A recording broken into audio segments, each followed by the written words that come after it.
মোৰ ইউটিউব চেনেললৈ স্বাগতম জনাইছোঁ আপোনালোকক দেখাব ওলাইছোঁ এইটো এছামিছৰ স্লেটৰ যিটো এক্সামিনেশ্যনৰ এইটো চিলেবাছ দেখাব ওলাইছোঁ তাৰ আগতে আপোনাক পৰীক্ষাটোৰ বিষয়ে অলপ ক'ম বুলি ভাবিছোঁ এতিয়া অনলাইনটো আপোনালোকে জানে অনলাইনটো চলি আছে ডিচেম্বৰ 1ৰ পৰা জানুৱাৰী 15লৈকে লিখি দিছোঁ ডিচেম্বৰ 1ৰ পৰা 2024ৰ জানুৱাৰী 15লৈকে 2025 চলি আছে আৰু পে'মেণ্টৰ অপশ্যনটো জানুৱাৰী 30 তাৰিখলৈকে দিয়া আছে আপোনালোকেতো অনলাইন কৰি ল'ব পাৰে যিসকলে স্লেট বা নিদিম বুলি ভাবিছে আৰু প্ৰফেচৰৰ কাৰণে এপ্লাই কৰিম বুলি ভাবি আছে প্ৰায় এছিষ্টেণ্ট প্ৰফেচৰ 10,000 ভেকেঞ্চি অসমত খালী হৈ আছে আপোনালোকে জানে 10,000 প্লাছ ভেকেঞ্চি এছিষ্টেণ্ট প্ৰফেচৰো খালী হৈ আছে আৰু এইটো খালী হ'ব এইটো আৰু অসম চৰকাৰে এইটো গমেই পাইছে এইটো ৰুলছটো চেঞ্জ কৰি কি কৰিছে এইটো এপইণ্টমেণ্টৰ ৰুলটো চেঞ্জ কৰি এটা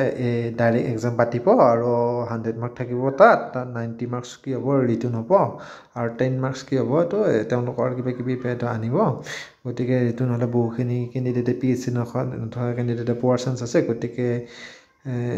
এইবাৰ বহুখিনি কেণ্ডিডেট হ'ব বুলি স্লেট বা নেটত অনুমান কৰা হৈছে আপোনালোকে নিশ্চয় গম পাইছে এইটো ৰুলছটোৰ ওপৰত এতিয়া স্লেট পৰীক্ষাটো কেনেকুৱা কি আহিব এইটো মই আপোনালোকক অলপ দেখাই দিছোঁ এইটো general paper on teaching research aptitude এইটোত আছে পেপাৰ 1 আৰু পেপাৰ 2টো পেপাৰ 1 পেপাৰ 2 দিয়ে আছে পেপাৰ 1টো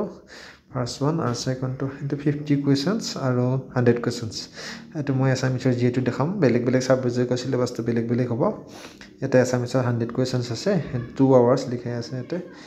আৰু এইটো ফাৰ্ষ্ট পেপাৰখনত 1 আৱাৰ্ছ আছে এইটো 50টা কুৱেশ্যন আহিব 2 মাৰ্ক থাকিব 100 মাৰ্ক থাকিব গতিকে টোটেল কি হ'ব 300 মাৰ্ক হ'ব আপোনালোকে গম পাইছে 300 মাৰ্ক হ'ব আৰু এইটোত 100 মাৰ্ক আছে 50টা কুৱেশ্যন আৰু এছামিছৰ পৰা আহিব এছামিছ যিসকলে লয় তেওঁ 100 মাৰ্কছ আহিব বা ইংলিছ থাকিলে ইংলিছৰ 100টা কুৱেশ্যন আহিব মাৰ্কছ কিন্তু 200 হ'ব কাৰণ এটা 2 মাৰ্ক থাকিবতো গতিকে আপোনালোকে চাব এই 50টা কুৱেশ্যন ক'ৰ পৰা আহিব অৰ্থাৎ 100 মাৰ্কছ গতিকে এইটো There are 2 papers for each of the subject. Paper 1 on teaching and research aptitude. Paper 2 based on the syllabus of concerned subject. যিটো concerned subject হয় তাৰ পৰাটো ল'ব আৰু সেইটো পৰা আহিব ডিটেইলছ আৰ ফাৰ্নিছ বিলো এতিয়া আমাৰ কথা হ'ল নিজৰ ছাবজেক্টটো বা নিজৰ কনচাৰ্ণ ছাবজেক্টটো চাই তেওঁলোকে তাৰ মতে চিলেবাছটো চাবলৈ মই এছামিছৰ চিলেবাছটো আজি দেখাম বুলি ভাবিছোঁ আপোনালোকক আৰু যদি লাগে অন্যান্য মোক কমেণ্ট কৰিব তেতিয়াহ'লে মই চিলেবাছটো আপোনালোকক দি দিম চিলেবাছটো যি ছাবজেক্টলৈকে দি দিম কথা নাই এতিয়া যিটো পেপাৰ 1টো সকলোৰে কাৰণে কমন এইটো দেখাইছোঁ general paper on teaching and research aptitude এইটো দিয়া আছে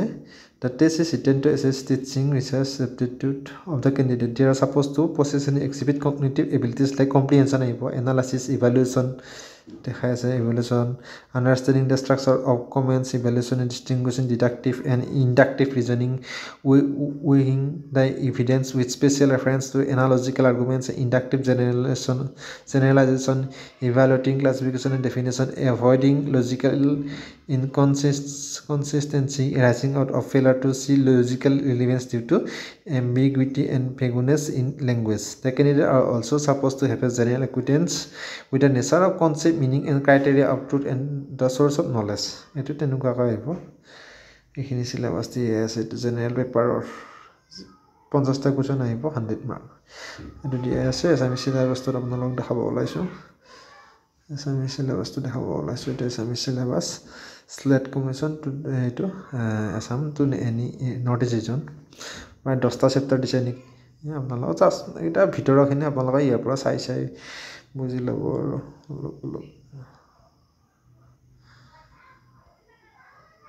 এইটো অসমীয়া লোকসাহিত্য এনে চিলেবাছত আছে অসমীয়া সাহিত্য আধুনিক যুগ এইটো আদি যুগ আৰু মধ্যযুগ অসমীয়া সংস্কৃতি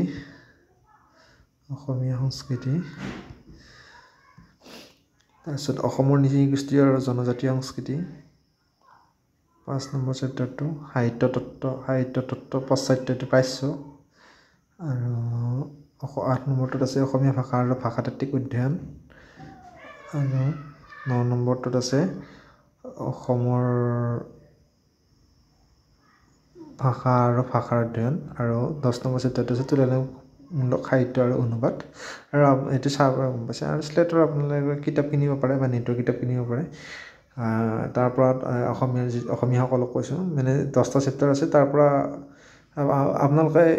আগৰ প্ৰিভিয়াছ কুৱেশ্যন পেপাৰখিনি চালে গম পাব কেনেকুৱা কুৱেশ্যন আহিছিল আৰু লগতে তাৰ লগত যিখিনি কিতাপ লাগে অনুষংগিক সেইখিনি আপোনালোকে বিচাৰি ল'ব আশা কৰিছোঁ আপোনালোকে এবাৰ শ্লেট পৰীক্ষাত বহিব আৰু সফল হ'ব ধন্যবাদ আপোনালোকে চিলেবাছটো আগবঢ়োৱা হ'ল